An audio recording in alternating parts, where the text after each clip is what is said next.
السلام علیکم ناظرین، میں ہوں اظہر فاروق۔ تازہ ترین سیاسی حالات کے ساتھ آپ کی خدمت میں حاضر ہیں۔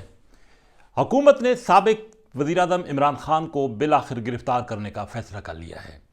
یہ ایکشن کسی وقت بھی ہو سکتا ہے۔ عمران خان صاحب کی اس وقت لاہور ہائی کورٹ کی طرف سے ضمانت بھی مسترد ہو چکی ہے، درخواست جو ان کی تھی۔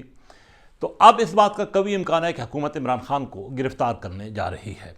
اس حوالے سے زمان پارک لاہور میں سخت اقدامات جو ہیں وہ حفاظتی اقدامات وہ کر لیے گئے ہیں۔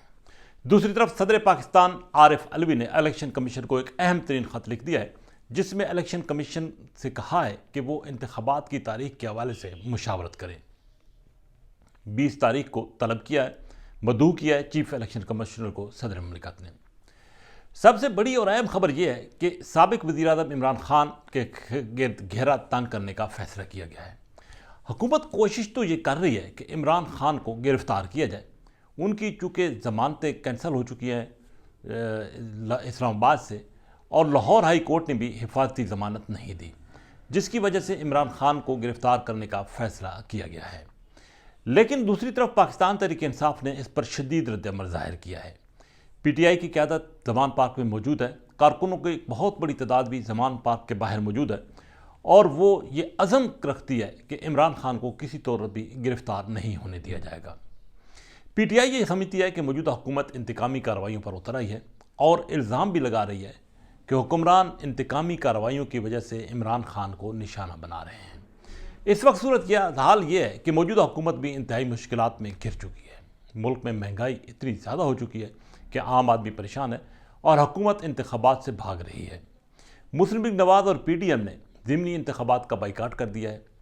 صوبائی اسمبلیوں کے انتخابات ہو نہیں رہے، اور اگر ہوتے ہیں تو حکمران اتحاد کے لیے مشکلات بڑھ سکتی ہیں۔ یہی وجہ ہے کہ اب صدر مملکت نے بھی یہ خط چیف الیکشن کمشنر کو لکھا ہے، اور چیف الیکشن کمشنر سے کہا ہے کہ وہ 20 تاریخ کو صبح 11 بجے ایوان صدر ہیں، کیونکہ صدر یہ سمجھتے ہیں، اور انہوں نے اپنے خط میں بھی کہا ہے کہ میری بھی کچھ آئینی اور قانونی ذمہ داری ہیں، کیوں نہ انتخابات کی تاریخ کا اعلان کر دیا جائے۔ اس سے قبل لاہور ہائی کورٹ بھی الیکشن کمیشن کو یہ ہدایت کر چکی ہے کہ وہ گورنر کے ساتھ مشاورت کر کے اس مسئلے کا حل نکالیں، اور 90 دن کے اندر صوبائی اسمبلی کا الیکشن کرانے کے حوالے سے تاریخ کا اعلان کریں۔ مشاورت گورنر کے ساتھ الیکشن کمیشن کی ہوئی، لیکن اس مشاورت کا کوئی فائدہ، کوئی نتیجہ نہیں برآمد ہوا۔ گورنر الیکشن کمیشن پر اور الیکشن کمیشن گورنر پر معاملہ ڈال رہا ہے، لیکن حقیقت یہ ہے کہ حکومت صوبائی اسمبلیوں کے انتخابات نہیں کرانا چاہتی۔ حکومت کا خیال ہے کہ قومی اور صوبائی اسمبلیوں کے انتخابات اکتوبر میں ہی ہوں، اور اگر پہلے انتخابات ہوتے ہیں تو پی ڈی ایم کو بہت زیادہ نقصان ہوتا ہے، لیکن اگر انتخابات نہیں ہوتے تو یہ آئین شکنی ہوگی، کیونکہ آئین کے مطابق 90 دن کے اندر انتخابات کرانا آزاد ضروری ہے۔ اب معاملہ چیف الیکشن کمشنر اور صدر مملکت کی ملاقات پر پہنچ چکا ہے، اور دیکھنا یہ ہے کہ اس ملاقات میں کیا فیصلہ سامنے آتا ہے۔ دوسری طرف عمران خان کی گرفتاری کی اگر موجودہ حکومت کوئی غلطی کرتی ہے تو اس کے بھی انتہائی برے اور منفی اثرات مرتب ہوں گے۔ عمران خان کو بلا شبہ اس کا فائدہ ہوگا گرفتاری کا، جبکہ حکومت کے لیے مزید مشکلات بڑھیں گی، کیونکہ شیخ رشید کو پہلے حکومت گرفتار کر چکی ہے، وہ رہا ہو کر واپس آ چکے ہیں۔ جس کو بھی گرفتار کیا جاتا ہے، کیونکہ مقدمات ٹھوس بنیادوں پر ہیں ہی نہیں، اسی لیے وہ سیاسی شخصیت باہر ضمانتوں پہ باہر آ رہی ہے۔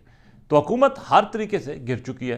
اب اسٹیبلشمنٹ بھی ظاہر دیکھ رہی ہے تمام تر معاملات کو، اور اسٹیبلشمنٹ بھی کب تک یہ سب کچھ برداشت کرے گی، کیونکہ حکومت کی ناکامی یا کامیابی، اور ساتھ ہی ساتھ ریاست پاکستان کی ناکامی یا کامیابی، یہ سارا انحصار جو ہے وہ اب اسٹیبلشمنٹ پر ہے۔ تو آنے والے دن انتہائی اہمیت کے حامل ہیں، لیکن ایک بات طے ہے کہ اگر عمران خان کو گرفتار کیا گیا تو سیاسی طور پر پی ڈی ایم کو نہ صرف بہت زیادہ نقصان ہوگا کہ بلکہ ملک میں انارکی بھی پھیلے گی۔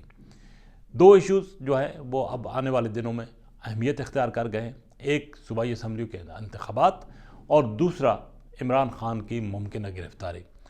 دونوں جو ہیں اگر اس حوالے سے حکومت کوئی غلط فیصلہ کر بیٹھی تو اس حکومت کو یقینی طور پر نقصان ہو سکتا ہے۔ اسی کے ساتھ اجازت، اللہ حافظ۔